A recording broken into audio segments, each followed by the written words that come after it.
পণের দাবিতে গৃহবধূকে খুনের অভিযোগ স্বামী ও তার পরিবারের বিরুদ্ধে। পাশাপাশি ঘটনার অভিযোগ দায়ের করতে গেলে পুলিশি অসহযোগিতার অভিযোগ নিয়ে খাদ্যমন্ত্রীর দ্বারস্থ মৃত গৃহবধূর পরিবার।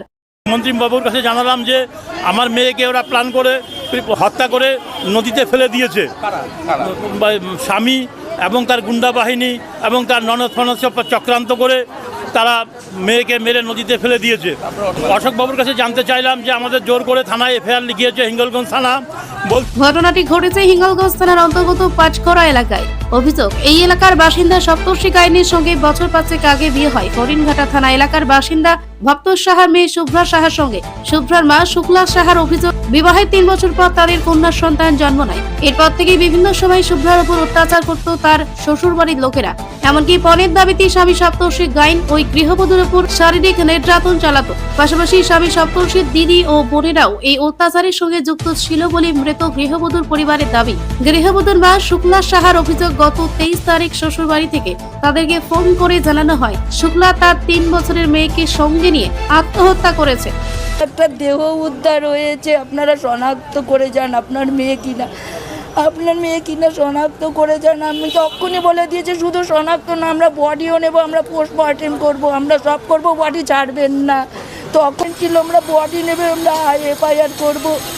আর আমরা ময়না তদন্ত চাই, ভিডিও করে ময়না তদন্ত চাই যেন সঠিক রিপোর্ট আসে। আমার মেয়ে আমাকে মাথায় দিয়ে দিচ্ছে আপনার মেয়ে ঝাঁপ দিয়েছে নদীতে, মানসিক অবসাদগ্রস্ত। যে মেয়ে এই বনগাঁ হসপিটাল থেকে 20 দিন আগে লেবার রুমে ডিউটি করে গেল, সে এতদিনে যদি মানসিক অবসাদ হয় তাহলে তার স্বামীর বাড়ি থেকে ডাক্তারই বা দেখায়নি কেন?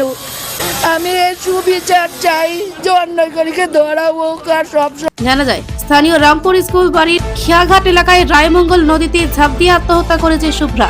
এরপর হিঙ্গলগঞ্জ থানায় গেলে পুলিশ তাদেরকে দিয়ে জোরপূর্বক আত্মহত্যার কথা লিখিয়ে নেয় বলে দাবি মৃত গৃহবধূর বাবার। তাদের দাবি, তাদের মেয়ে আত্মহত্যা করেনি, তাকে খুন করেছে শ্বশুরবাড়ির লোকেরা। এইসব অভিযোগ নিয়ে রবিবার রাজ্যের খাদ্যমন্ত্রী অশোক কীর্তনিয়ার কাছে আসেন মৃত গৃহবধূর পরিবার, স্থানীয় ও আত্মীয় স্বজনেরা। তাদের মেয়ের খুনিদের কঠোরতম শাস্তির দাবি জানিয়েছেন খাদ্যমন্ত্রীর কাছে।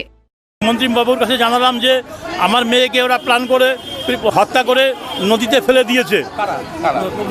স্বামী এবং তার গুন্ডা বাহিনী এবং তার ননদ ফনদ চক্রান্ত করে তারা মেয়েকে মেরে নদীতে ফেলে দিয়েছে। অশোক বাবুর কাছে জানতে চাইলাম যে আমাদের জোর করে থানায় এফআইআর লিখিয়েছে হিঙ্গলগঞ্জ থানা।